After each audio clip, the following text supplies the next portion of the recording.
In this lesson, you will learn how data is formatted and subdivided before it is sent to a MapReduce job.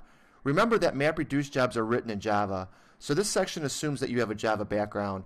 By the end of this lesson, you would have learned how source data is passed and divided up as it is passed into MapReduce mappers. There are different classes available on how to handle input data. You should start with the InputFormat class.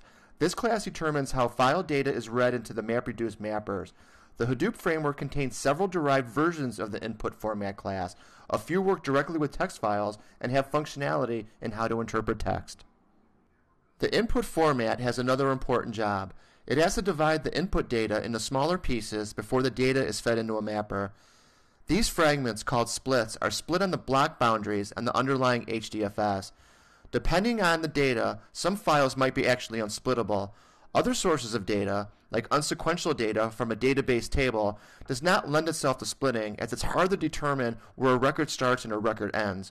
When accessing the data and dividing the data into splits, it is important that this is performed as efficiently as possible, as the overall volume of data fed into a mapper is massive. If you like, you can create your own versions of the InputFormat class for custom formatting of input into your MapReduce programs. For example, the TextInput class reads text files line by line. It emits a key for each record representing the byte offset. The value is the line content up to the line feed character. If your data spans multiple lines and perhaps uses a delimiter, you can create your own implementation of InputFormat that parses your data into record splits based on that delimiter. Basically, by knowing how your data is structured, offset, and delimited will determine how you build your implementation of InputFormat. The TextInputFormat class parses files into splits by using byte offsets. Next, the class reads the file line by line from the split and feeds it into a mapper. The TextInputFormat class has an associated record reader that has to be flexible to the fact that the splits will rarely line up nicely to the line feed character or the carriage returns. The way the data split is important.